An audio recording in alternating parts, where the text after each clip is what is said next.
নমস্কার বন্ধুরা, কেমন আছেন সবাই? প্রবাসী বাঙালি চ্যানেলে সকলকে স্বাগত। একজন সাবস্ক্রাইবার বন্ধু অনুরোধ করেছেন মাইক্রোওয়েভ ওভেনে বেসনের ধোকলা বানিয়ে দেখানোর জন্য। যদিও আমি আগে একবার শেয়ার করেছি, তবুও আবারও আমি শেয়ার করছি আজকে। তো সঙ্গে থাকুন, পুরো ভিডিওটি দেখবেন, আর ভালো লাগলে ভিডিওটি লাইক করবেন, শেয়ার করবেন। তাহলে চলুন রেসিপিটি শুরু করি। আমি প্রথমে নিয়ে নিচ্ছি এই কাপের মাপে 2 কাপ বেসন। এটা হচ্ছে ছোলার বেসন। আর নিচ্ছি হাফ কাপ সুজি।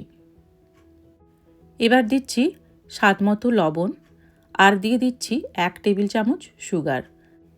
ধোকলাতে একটু মিষ্টির ভাগটা বেশি থাকলে টেস্টটা বেশি ভালো হয়। এবার দিলাম 1 চিমটে হলুদ। এবার সব কিছুকে খুব ভালো করে আমি মিক্স করে নেব।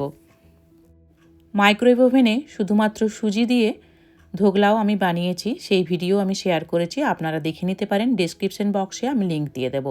এবার দিয়ে দিচ্ছি 3 টেবিল চামচ জল ঝরানো টক দই।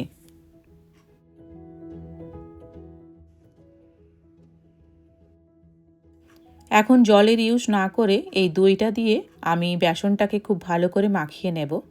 তারপর অল্প অল্প করে জল দেব।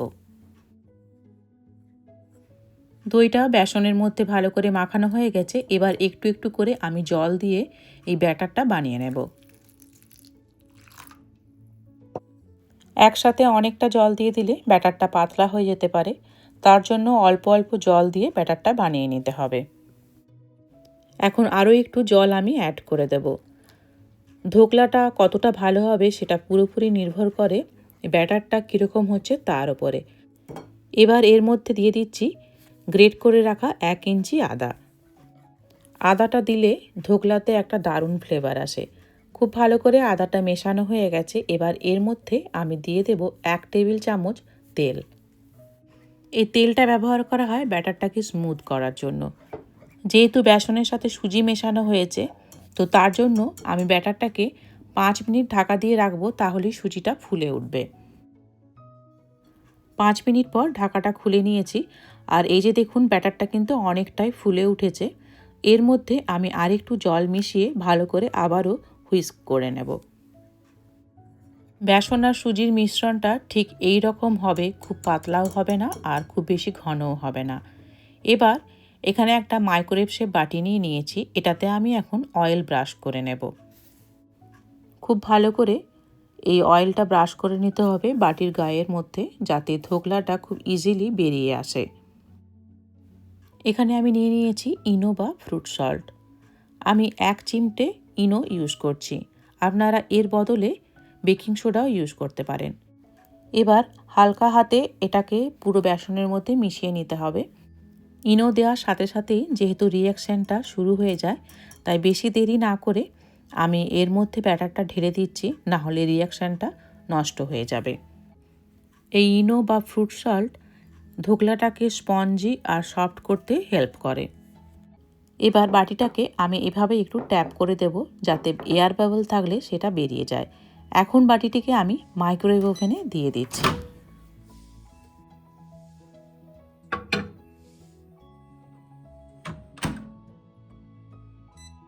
আমার মাইক্রোওয়েভ ওভেনটা হচ্ছে 900 ওয়াটের, আর আমি এখানে টাইম সেট করছি 4 মিনিট।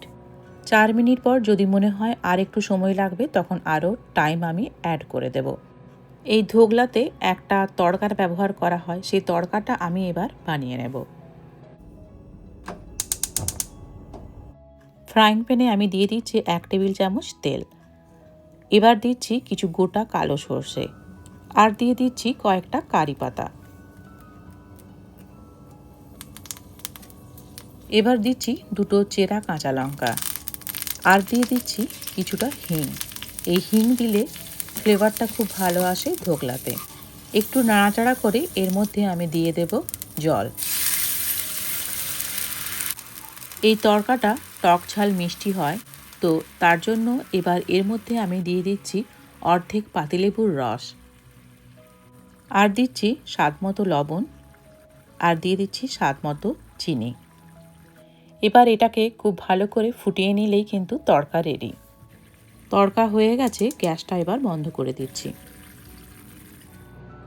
এপাশে আর কয়েক সেকেন্ড বাকি রয়েছে, তাহলেই 4 মিনিট হয়ে যাবে। 4 মিনিট হয়ে গেছে। এখন একটা টুথপিক দিয়ে আমি দেখে নেব ধোকলাটা হয়েছে কিনা। তো টুথপিকের গায়ে অনেকটাই লেগে রয়েছে, তো তার মানে এখনও সময় লাগবে। আরও 2 মিনিট আমি অ্যাড করে দিচ্ছি। 2 মিনিট দিলাম হাইস্ট পাওয়ারে। মাইক্রোওয়েভ ওভেনে এই ধোকলা 5 থেকে 6 মিনিটের মধ্যেই হয়ে যায়, ওই ব্যাটার বানাতেই যতটুকু সময় লাগে।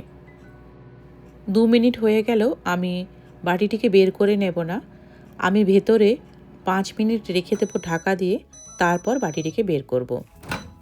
এখন মাইক্রোওয়েভ ওভেনের ভেতরেই ঢাকা দিয়ে আমি 5 মিনিট রেখে দিচ্ছি। 5 মিনিট পর আমি এবার ধোকলার বাটিটি বের করে নেব। এবার একটা টুথপিক দিয়ে দেখে নেব এটা হয়েছে কিনা। এই যে দেখুন টুথপিকটা পরিষ্কার এসছে, মানে হয়ে গেছে। আর সাইডগুলো দেখুন ছেড়ে এসছে, তবুও আমি একটা নাইফ দিয়ে এইভাবে একটু সাইডগুলো কেটে দিচ্ছি যাতে তাড়াতাড়ি এটা বেরিয়ে আসে। এবার একটা প্লেট এইভাবে ঢাকা দিয়ে বাটিটাকে আমি উল্টে দেব। এখন একটু এইভাবে ট্যাপ করে দিলেই ধোকলাটা কিন্তু পুরো বেরিয়ে আসবে। দেখুন ধোকলাটা দেখতে যত সুন্দর হয়েছে, এই বাটিটি দেখুন বাটির গায়েও কিন্তু এক ফোঁটাও লেগে নেই।